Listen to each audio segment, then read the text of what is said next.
Most people think the economy is complicated because they have been trained to look at it from the wrong end. They look at headlines, they look at politics, they look at speeches, they look at whether some policy sounds compassionate, whether some law sounds fair, whether some slogan sounds morally satisfying. Then they look around a few years later and wonder why life is more expensive, why homes are harder to find, why wages do not stretch far enough, why food disappears when prices are forced down, why taxes aimed at the rich seem to end up hurting ordinary people, and why so many confident people on television can explain everything except the result. I have spent most of my life around business, capital, and incentives, and I can tell you something very simple. The economy is not run by intentions. It is run by responses. That is the first truth. And until a person understands that, he will be fooled again and again by policies, promises, and arguments that sound humane in the sentence and become destructive in the system. I do not say that because I am cynical. I say it because reality has no duty to reward emotional language. Reality responds to incentives. A man can wish with all his heart that water flows uphill. Water will still choose gravity. A politician can wish with all his heart that a price can be forced lower without changing supply. Supply will still respond to reward. An employer can wish with all his heart that payroll can rise without productivity rising. The arithmetic will still arrive. This is why I have always preferred economics to slogans. Economics is not cruel. It is simply uninterested in flattering us. That is useful. The world has enough flatterers. What it lacks are enough people willing to say this is what will actually happen when human beings, capital, time, energy, and scarcity collide. That is what economics is really about. Not theories in a classroom. First trade-offs in real life. Signals, choices, consequences. The most valuable economic lesson I ever learned was not about GDP, central banking, or some elegant formula. It was much simpler than that. People do what pays, not what sounds noble, not what the speechwriter hoped, not what the policy was emotionally marketed to achieve. They do what the incentives reward. If you miss that truth, you will misunderstand almost everything. Let me show you why. Years ago, a state government looked at its budget and reached for what must have felt like a very elegant answer. Tax the rich more. It sounds so easy when said quickly. There are rich people, they have more money. The government needs money. Take more from them and the problem seems to solve itself. That is how politics likes to talk. Politics enjoys treating people as if they are fixed objects in a room. A table there, a wealthy taxpayer there, and if we move the tax rate high enough, then the revenue should rise obediently. But people are not chairs. They move, they adjust, they hire less, they invest elsewhere, they relocate, they defer income, they change behavior. That is the part political language keeps pretending not to notice. The state of Maryland learned this the hard way. Officials expected a large revenue increase from raising taxes on high earners. On paper, it looked neat. In reality, many of the people being targeted simply left. And when they left, they did not only take their tax payments, they took spending, businesses, demand, investment, and the kind of economic activity governments quietly depend on while pretending they are only taxing some isolated group at the top. That is the great misunderstanding of tax rhetoric. People hear millionaire and imagine a giant pile of detached money. What they often fail to see is that human beings sit attached to that money, and human beings respond. I want you to understand the deeper lesson because it reaches far beyond taxes. If you want to know what people will do, do not ask what they should do. Ask what you are rewarding them to do. That one shift in thinking can save you from a lifetime of confusion. It helps you understand business. It helps you understand marriage. It helps you understand your own habits. A lot of people keep asking why others behave in ways that seem irrational or disappointing. Very often the answer is not hidden at all. The environment is paying them for that behavior. That is what makes incentives so powerful. They do not argue, they train. And once you really absorb that, you start seeing error everywhere. You see parents rewarding children for performance rather than honesty, and then wondering why the child becomes anxious and deceptive. You see employers rewarding politics rather than output, and then wondering why productive people leave. You see governments punishing investment and then acting shocked when capital becomes evasive. You see couples rewarding drama with attention and then wondering why peace becomes rare. The pattern is always the same. People respond to the world you create, not the world you describe. That is the first big rule.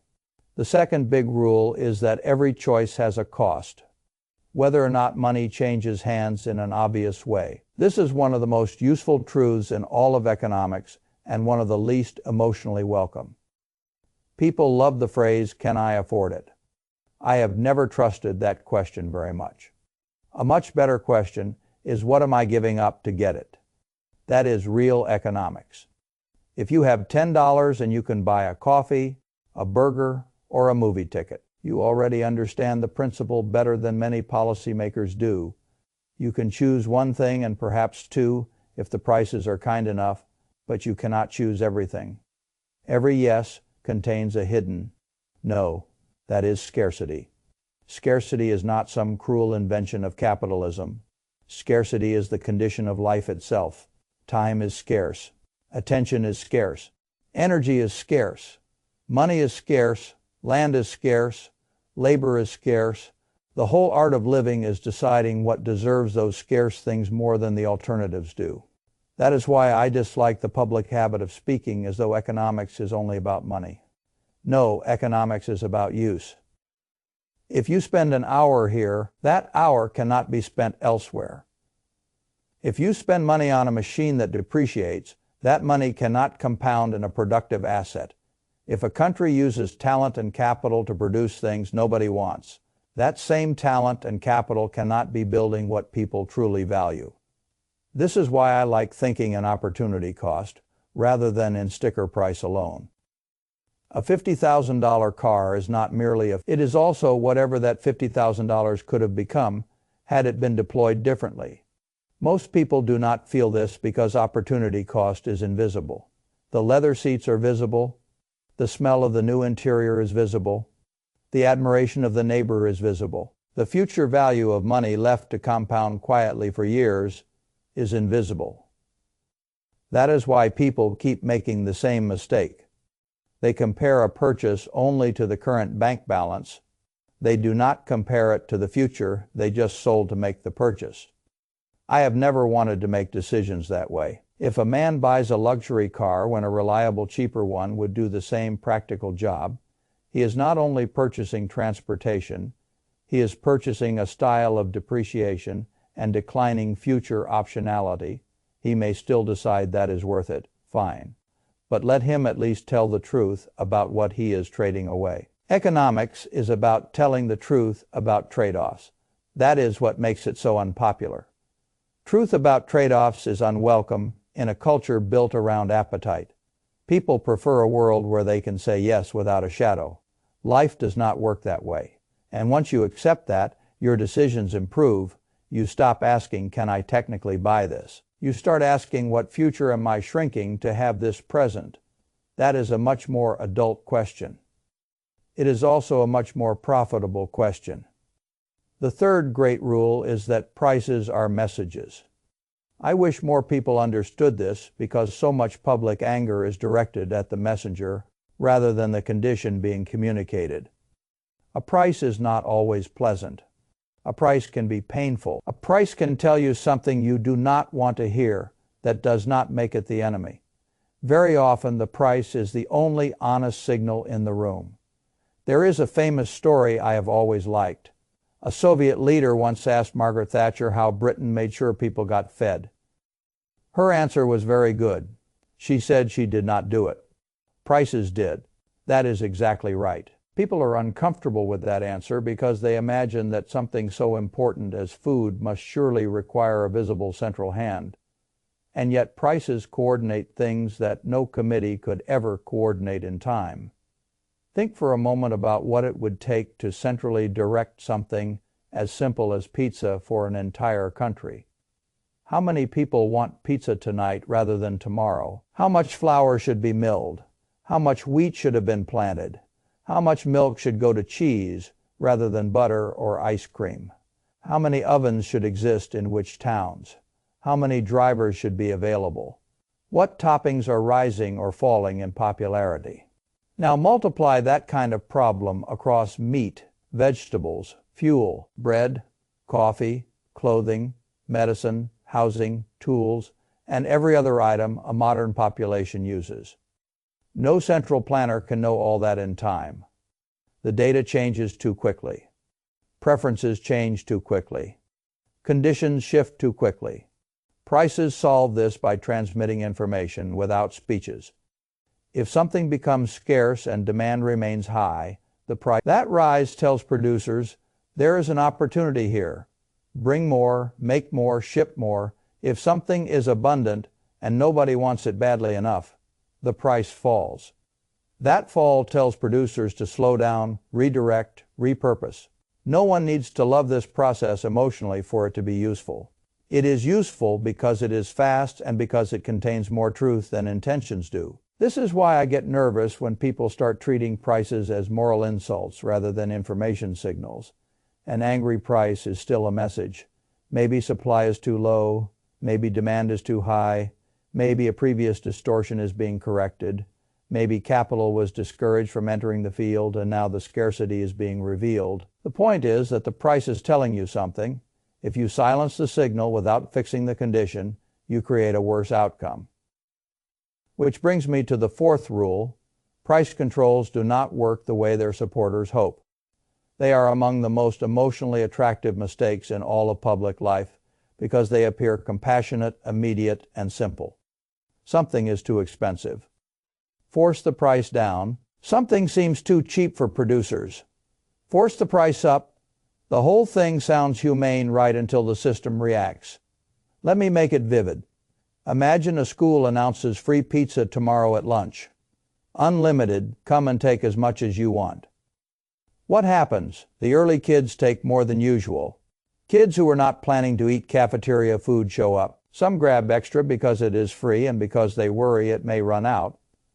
And of course it runs out. The price of zero does not produce abundance. It produces a rush and a shortage. The same thing happens in housing under rent control. A city sees rents rising and decides the answer is to cap them. That sounds kind, but the lower price encourages extra demand. People stay in apartments they would otherwise leave. They keep more space than they need because the price no longer pressures them to economize. At the same time, owners face weaker incentives to maintain buildings, improve them, or build more of them. Repairs get delayed, new construction slows, some properties deteriorate into uselessness. The official intention was to make housing more affordable. The actual result is fewer available homes, worse maintained homes, and more rationing by luck, connection, or waiting time. That is what happens when you treat the price as the problem rather than the scarcity beneath it. Food behaves the same way. If you force the price too low during a shortage, suppliers stop supplying because they are punished for doing so. If you force the price too high, producers overproduce what the rule rewards, and you can end up with mountains of the wrong goods sitting around while other needs go unmet. This is not theory only. Countries have done it. Food has rotted while people went hungry because the price signal was corrupted.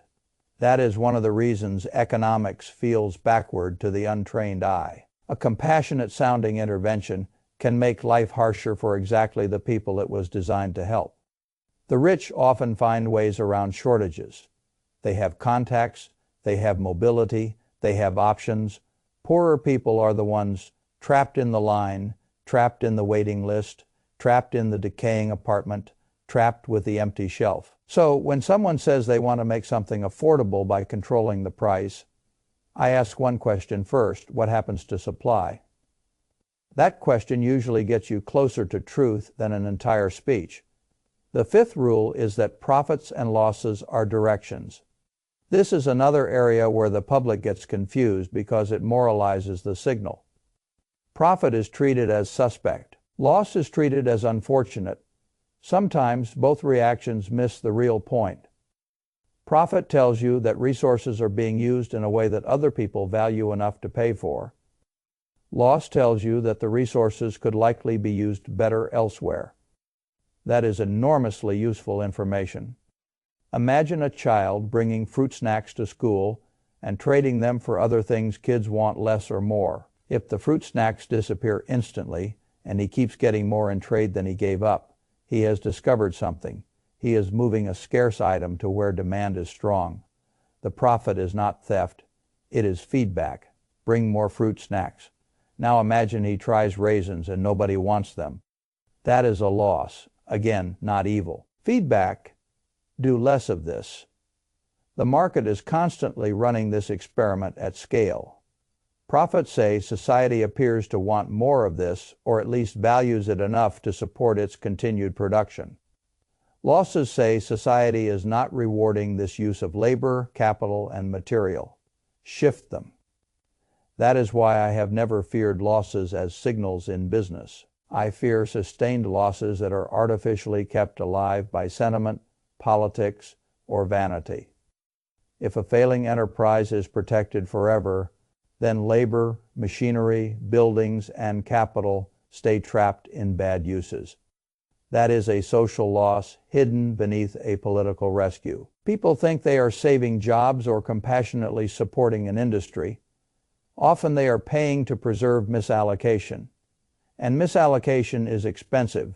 This applies personally too. A side project that drains time, money, and energy for years while producing neither learning nor return is not noble, simply because you suffered for it. Sometimes the best thing you can do is kill the raisin stand, free the time, free the money, redeploy the energy to something people actually value. That is not quitting on life. That is listening to feedback. Profits and losses are the market's way of saying more here, less here. Ignore those messages for too long, and both businesses and people can waste huge portions of their lives. The sixth rule is that your wage is a price too. This is one of the hardest ideas for people to accept because wages feel personal. They do not feel like prices, but they are prices. A wage is the price paid for the value your work creates, not the nobility of your effort, not the pain in your back, not how tired you feel, not how good your intentions are. I am not saying these things are meaningless morally. I am saying they do not determine wage arithmetic. If a person helps create $10 of value in an hour, an employer cannot sustainably pay him $20 for very long. If another person can create $100 of value in an hour, the employer can pay much more and still benefit. That is the whole game. This is why I tell people not to begin by asking what job deserves more pay in some emotional or political sense. Begin by asking what kinds of work create more value, are scarcer, harder to replace, or more directly tied to results. That is where wages rise. A minimum wage law does not repeal arithmetic. If the law sets a wage above what certain low-skill work can justify economically, then some of that work disappears, gets automated, gets combined, or never gets offered in the first place. Again, good intentions meet mathematics. Mathematics wins. The lesson here is not that people should not care about low wages. The lesson is that wishing a wage higher is not the same as increasing the value the work produces. If you want to earn more, you must find some way to become more economically useful. Learn harder skills. Take on more responsibility. Move closer to the money. Move closer to the customer. Move closer to the decision that changes the result. Your wage is a price, and prices respond to scarcity, substitution, and demand. Once you understand that, your career becomes clearer. Less about what you deserve in the abstract, more about what you can become in practice. The seventh rule is that trade makes everyone richer. People become confused here because politics speaks about trade the way children speak about sports. We are winning, they are taking our jobs, we are losing. That language is emotionally powerful and economically sloppy.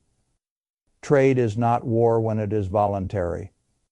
If I have a sandwich and you have pizza and we each prefer what the other has, then we can trade and both end up happier than before. No new food has been created, and yet value has increased because the food moved into the hands of the people who valued it more. This principle scales upward.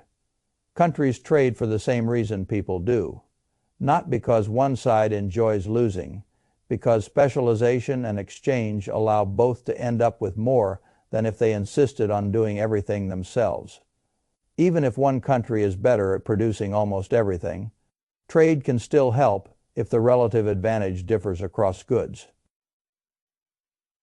This is what a lawyer who can also clean his own office may still be foolish to do so if his legal hour is worth vastly more than the cleaner's hour.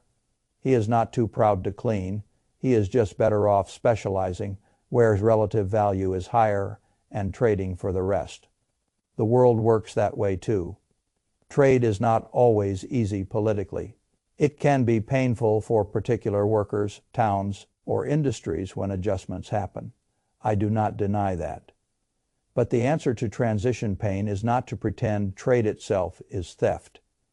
It is to understand that trade creates mutual gain while still requiring society to deal honestly with the dislocations it causes. The person who tries to do everything alone stays small. The country that tries to make everything alone often becomes poorer than it needed to be. The same is true personally. Every hour you spend doing low-value work that someone else could do for less, when you could be using that hour in your highest value work, is a private version of bad trade policy. That is why I think economics is not just about nations. It is a daily life discipline. At the core of all these rules sits one larger truth. The world is full of trade-offs, whether you understand them or not. Prices are signals, whether you like them or not. People respond to incentives, whether politicians admit it or not. Wages are prices, whether slogans deny it or not. Profits and losses are directions, whether moralizers complain about them or not. Trade creates mutual gain, whether nationalists sneer at it or not. You can refuse to learn these things. A great many people do. But then life becomes very confusing.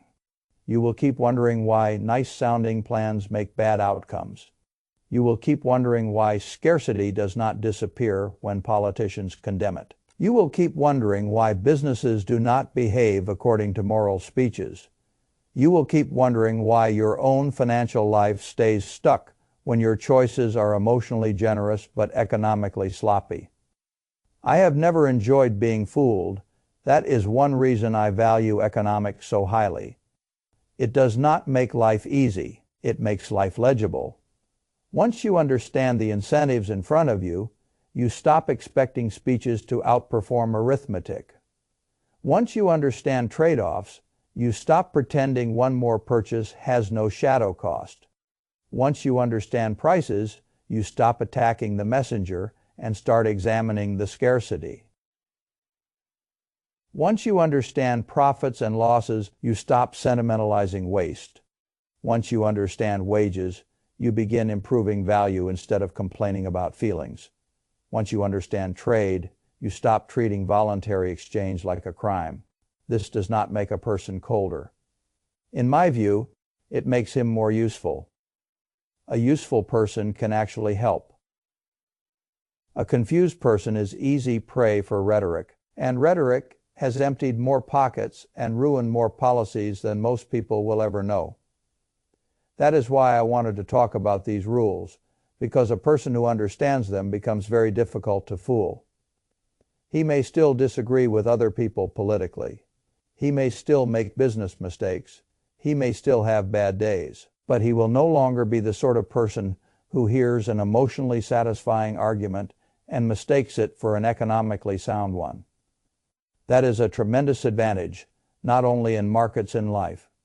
Most people think economics is about charts and experts and people in expensive suits using long words. I think economics at its best is about learning to see the hidden consequences inside ordinary choices. It asks a constant question. Then what? If we tax this, then what? If we cap this price, then what? If we subsidize this, then what? If we overpay here, what is not funded elsewhere? If we spend this hour here, what have we given up?